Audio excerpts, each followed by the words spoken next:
Hello everyone, welcome to watch on point. मैं हूं अनुराग और आज मैं कहानी सुनाऊंगा आपको 2023 में रिलीज हुई थैंक्स गिविंग की। वैसे तो थैंक्स गिविंग अमेरिका में होने वाला एक त्यौहार है, मगर इसी त्यौहार की वजह से होते हैं कई सारे खून। तो चलिए देर न करते हुए कहानी की शुरुआत करते हैं। कहानी की शुरुआत में हमें शहर के शेरिफ एरिक को दिखाया जाता है, जो कि अपने दोस्त मिच और अमेंडा के पास केक लेके मिलने जाता है, क्योंकि उस दिन थैंक्स गिविंग होता है। तभी मिच को उसके बॉस का कॉल आता है। वो उसको थैंक्स गिविंग के दिन भी काम पर बुला रहा होता है।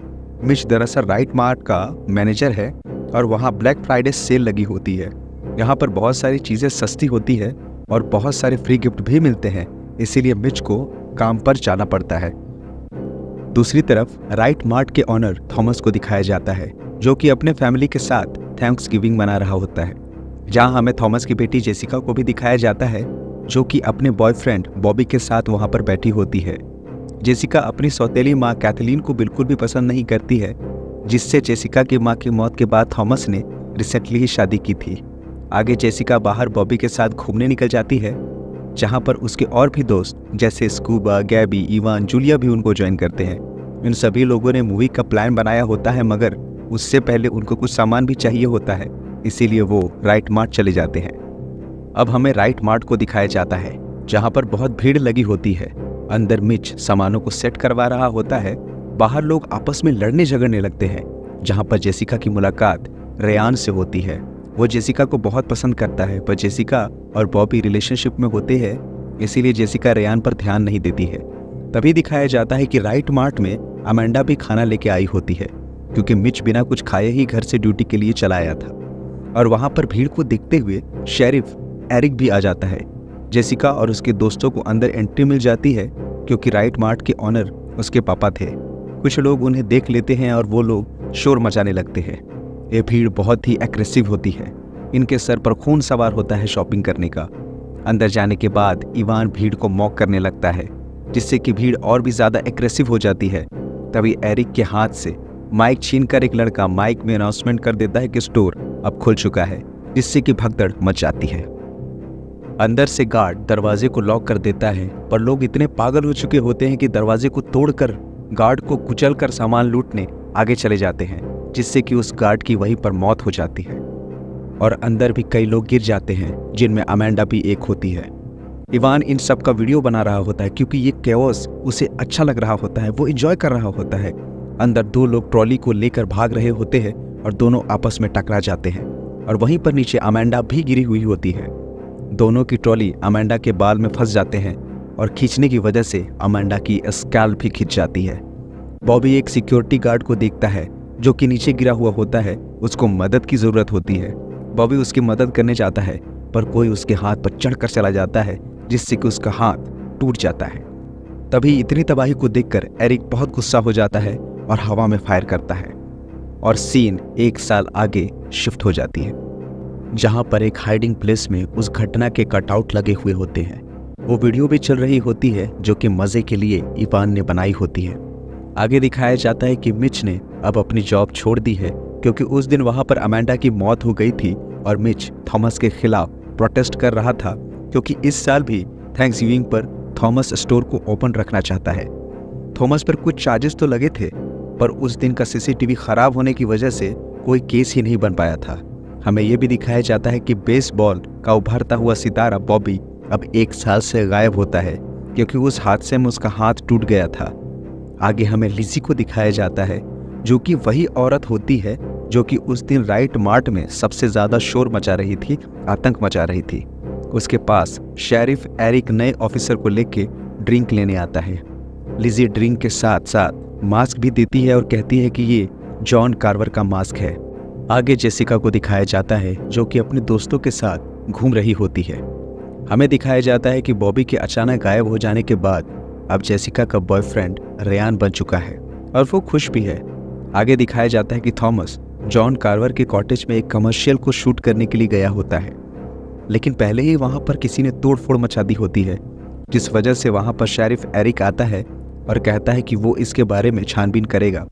जेसिका को भी लगता है कि शायद ऐसा होने की वजह कहीं ना कहीं वो भी है, उसको भी उस दिन इस तरह एंट्री नहीं लेनी चाहिए थी। जेसिका और उसके दोस्त अब एक रेस्टोरेंट में एंजॉय कर रहे होते हैं, तभी उनके पास एक मैसेज जिसमें एक पिक्चर के साथ सबको टैग किया गया होता है। ये पिक्चर एक टेबल की होती है जिसमें मैसेज में लिखा होता है कि टेबल तैयार है। जिसके बाद जेसिका बाहर देखती है तो एक आदमी दिखाई पड़ता है जो जॉन कार्वर का ही मास्क पहना हुआ होता है। उसके बाद हम उसी हिडन प्लेस को देख पाते हैं जिसको पहले दिखाया गया था, जिसमें वही वीडियो चल रहा होता है जिसको इवान ने शूट किया था, और वीडियो लिजी पे आके रुक जाती है। जिसके बाद शाम को लिजी को दिखाया जाता है जो कि अपने रेस्टोरेंट को बंद कर रही होती है। तभी वह जॉन कार्वर का मास्क पहने एक आदमी आता है और लिजी पर हमला कर देता है। वो लिजी के गाल को फ्रीजर में चिपका देता है जिससे कि उसके गाल की चमड़ी निकल जाती है। उसके बाद वो वहां से भागकर बाहर डस्टबिन में छिपने के लिए जाने लगती है, लेकिन वो किलर उस डस्टबिन को गाड़ी से टक्कर मार देता है जिससे कि लिजी के 2 टुकड़े हो जाते हैं। सुबह उसकी लाश राइट मार्ट के छत पर टंगी हुई मिलती है और साथ ही जेसिका और उसके दोस्तों को फिर से इंस्टा पर लिजी के बॉडी के पिक्चर के साथ टैग करते हुए मैसेज मिलता है। तभी जेसिका फिर से उस टेबल के पिक्चर को ध्यान से देखती है तो उसमें उन सभी लोगों का नाम लिखा हुआ होता है, मतलब ये टेबल उन सबके लिए ही है। इसके बाद जेसिका एरिक से मिलती है जहां पर उसे पता चलता है कि उस हादसे का सीसीटीवी फुटेज अभी भी थॉमस के ऑफिस में है। एरिक कहता है कि उस दिन के हादसे से जुड़े सभी लोगों की जान खतरे में है, इसीलिए अगर तुम हमारी मदद कर सको और उस सीसीटीवी फुटेज को ला सको तो यह सबके लिए बहुत बड़ी मदद होगी। जिसके बाद जेसिका पुलिस स्टेशन से बाहर निकलती है और वहां पर बॉबी को खड़े देखती है। बॉबी उसे बताता है कि उसके हाथ के टूट जाने की वजह से वो बहुत ज़्यादा डिप्रेशन में चला गया था, इसीलिए वापस नहीं आया, मगर अब वो वापस आ चुका है और अपने अंकल के काम में हाथ बटाता है।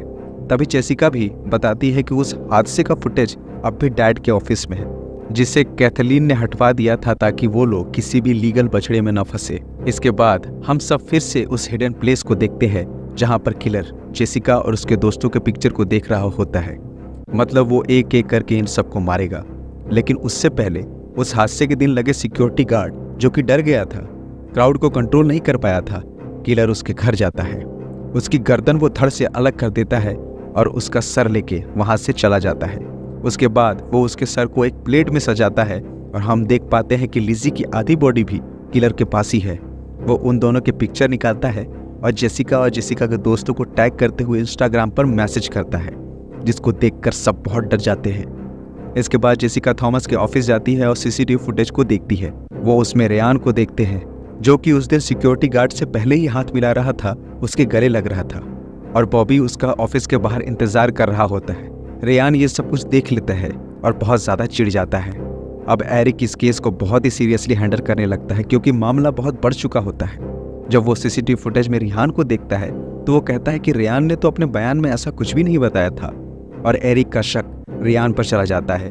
साथ ही सीसीटीवी फुटेज में उस कपल के पिक्चर्स भी मिल जाते हैं जिन्होंने भीड़ को उस दिन भड़काया था और माइक में अनाउंसमेंट किया था कि स्टोर अब खुल चुका है।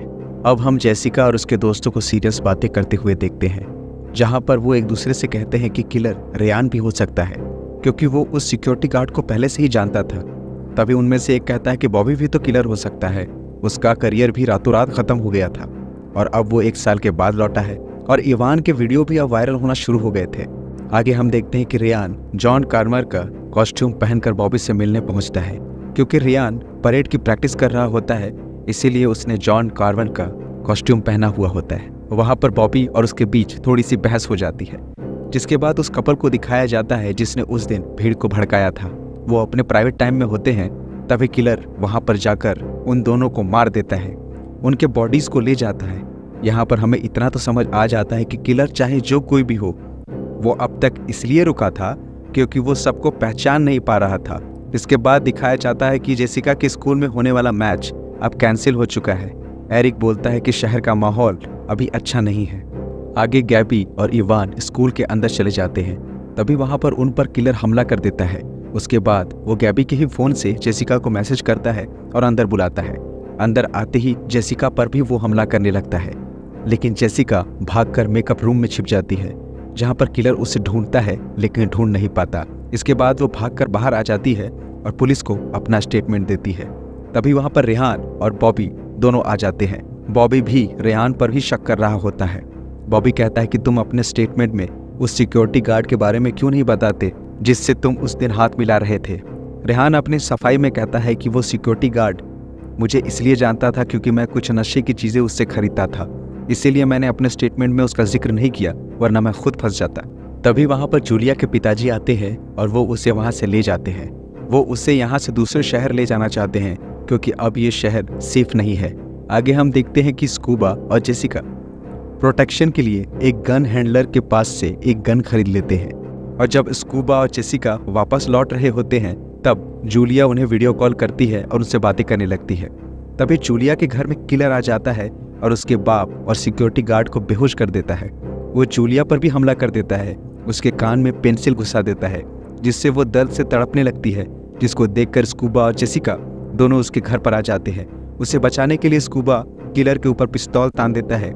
तभी किलर वीडियो कॉल से गैबी और इवान को दिखाता है, जिन दोनों को उसने पहले ही कहीं पर बांध के रखा था। स्कूबा गोली इसलिए नहीं चलाता क्योंकि वो डरता है कि कहीं गोली जूलिया को ही ना लग जाए, लेकिन किलर जूलिया को कटर पर धक्का मार के गिरा देता है जिससे जूलिया का पूरा पेट फट जाता है, जिससे उसकी तुरंत मौत हो जाती है। स्कूबा और जेसिका अपने दोस्तों को मरते हुए देखकर बहुत टूट जाते हैं। जेसिका के घर पर पुलिस आती है। स्कूबा जेसिका उनके साथ हुए हादसे के बारे में बताते हैं। एरिक कहता है कि थॉमस आपको इस साल स्टोर को थैंक्सगिविंग पर बंद रखना चाहिए। थॉमस मान जाता है, मगर उसकी बीवी कैथोलिन इस बात से नाराज हो जाती है।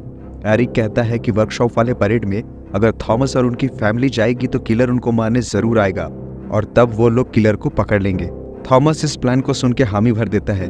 अगले दिन वो लोग परेड में जाते हैं। वहाँ पे बहुत भीड़ होती है। वहाँ किलर आता है, लेकिन इस बार किलर जॉन कार्वर की ड्रेस नहीं पहना होता है बल्कि एक क्लाउन के ड्रेस में आता है। वहाँ आकर वो एक परफॉर्मर को मार देता है, एक स्मोक बम भी छोड़ देता है। सब तरफ अफरा तफरी मच जाती है। इसके बाद स्कूबा थॉमस जेसिका को वो बेहोश करके अपने साथ ले जाता है। वो कैथोलिन को भी पहले ही किडनैप कर चुका होता है। हम आगे देखते हैं कि किलर कैथोलिन के ऊपर तेल लगा रहा होता है, जैसे कि रोस्ट करने से पहले चिकन के ऊपर तेल लगाया जाता है। इसके बाद एक बड़ा सा ओवन दिखाया जाता है। जब किलर थोड़ी देर के लिए अंदर जाता है तो कैथोलिन वहां से छिपकर भागने लगती है, लेकिन किलर उसे देख लेता है और भागते हुए उस पर हमला कर देता है, जिससे वो गिर जाती है। उसके बाद वो उसे जिंदा ओवन में डाल देता है और उससे चलाकर मार देता है। वो इसकी लाइव स्ट्रीमिंग भी कर रहा होता है। पुलिस उस लोकेशन पे जाती है जहां से स्ट्रीमिंग हो रही होती है, लेकिन वहां पर एक फोन होता है। स्ट्रीमिंग किसी दूसरी जगह से ही हो रही होती है। मतलब ये सब एक सेटअप था पुलिस को डाइवर्ट करने के लिए। आगे किलर एक डिनर टेबल जिसकी तस्वीर उसने सबको टैग करके मैसेज किया था, उसके अराउंड सभी कुर्सियों पर लोगों को बांध देता है। वो सबके सामने कैथोलिन की बॉडी को रख देता है जिससे उसने फ्राई रोस्ट कर दिया था। वो उसको उन्हें खाने के लिए कहता है और एक एक करके पिछले साल हुए हादसे के दोष गिनवाता है। वो इवान से कहता है कि तुमने वायरल होने के लिए लोगों का मजाक उड़ाया, तुम लोग बहुत लालची हो, और वहीं पर इवान का सर फोड़ देता है और उसे जान से मार देता है। ये सब कुछ वो लाइव स्ट्रीम कर रहा होता है। तभी हम देख पाते हैं कि जेसिका किसी तरह अपना हाथ छुड़ा लेती है और स्कूबा का भी हाथ छुड़ा देती है। वो दोनों वहां से भागने लगते हैं। किलर स्कूबा को घायल कर देता है, मगर जेसिका कटीली झाड़ियों और कांटों को फांद कर उस कॉटेज से भाग जाती है। शहर की तरफ जाते वक्त एरिक सड़क पर गिरा हुआ बेहोश मिलता है। तभी जेसिका वहां से बॉबी को जाते हुए देखती है। उसे यकीन हो जाता है कि कातिल कोई और नहीं बल्कि बॉबी ही है। इसके बाद दिखाया जाता है कि बाकी लोगों को कातिल के कॉटेज से बचाकर अस्पताल ले जाया गया है। सबूत लेकर सब पुलिस वाले निकल जाते हैं, लेकिन एरिक वहीं रुक जाता है। उसके साथ जेसिका भी होती है। तभी जेसिका एरिक के जूतों को नोटिस करती है। उसके जूते में वैसे ही कटीली झाड़ियां और कांटे लगे होते हैं जिसको फांदकर वो किलर के घर से भागी थी। जेसिका समझ जाती है कि बॉबी कातिल नहीं है बल्कि असली कातिल तो एरिक है। एरिक भी समझ जाता है कि अब उसका राज जेसिका जान चुकी है। चूंकि वो उसे मारने ही वाला होता है, इसीलिए सारी सच्चाई बता देता है। एरिक कहता है कि वो अमेंडा के साथ अफेयर में था। अमेंडा उसके बच्चे की माँ बनने वाली थी। अमेंडा जल्द ही डिवोर्स लेकर एरिक से शादी करने वाली थी, लेकिन उस दिन हुए हादसे में अमेंडा और एरिक का बच्चा दोनों मारे गए थे। इसीलिए वो उस हादसे के सभी दोषियों को एक एक करके मौत के घाट उतार रहा था। वो खुद ही केस को हैंडल कर रहा था, इसीलिए उसे पकड़ना बहुत ही मुश्किल था। सीसीटीवी फुटेज में उसने सभी दोषियों को पहचान लिया था, लेकिन ये सब कुछ जेसिका अपने फोन से शूट कर रही होती है और उसे लाइव स्ट्रीम भी कर रही होती है, जिससे कि सभी लोगों को सच्चाई का पता चल चुका होता है। ये सब कुछ देखकर एरिक गुस्से में पागल हो जाता है और जेसिका को मारने ही वाला होता है। तभी वहां पे बॉबी आ जाता है और वो दोनों एरिक से बचकर भागने लगते हैं। लेकिन एरिक उन पर लगातार हमला कर रहा होता है। तभी दोनों वहां पर छुप जाते हैं और जेसिका वहां पर एक एयर बलून जो कि फ्लेमेबल गैस से भरी होती है उसे चालू कर देती है। वो लोग कार से भागने लगते हैं, लेकिन एरिक उनके पीछे एक वायर लगा देता है जिससे वो लोग रुक जाते हैं। एरिक उन पर हमला करने लगता है, लेकिन जेसिका वहां पर पड़े एक बंदूक से एयर बलून पर गोली चला देती है, जिससे कि फ्लेमेबल गैस होने की वजह से वहां एक ब्लास्ट होता है, जिससे कि एरिक चलने लगता है और वहीं पर जल के मर जाता है। आगे दिखाया जाता है कि जेसिका बाहर पुलिस वालों के पास खड़ी होती है और तभी वहां पर इवान आता है। वो इवान के गले लग जाती है। वो बहुत डरी हुई होती है। पुलिस वाले बताते हैं कि उन्हें एरिक की लाश नहीं मिली। उनका मानना होता है कि शायद वो जलकर राख हो गया होगा, लेकिन जेसिका उसे मुर्दा नहीं मानती और उसे अब भी लगता है कि वो जिंदा है। बाद में हमें दिखाया जाता है कि जेसिका को एक सपना आता है जिसमें किलर एरिक उससे बदला लेने के लिए वापस आता है, और इसी सीन के साथ ये कहानी यहीं पे खत्म होती है। दोस्तों, इसी तरह की बेहतरीन कहानियों के एक्सप्लेनेशन को देखने के लिए हमारे चैनल वॉच ऑन पॉइंट को जरूर सब्सक्राइब करें। Thank you very much for watching. Keep watching watch on point.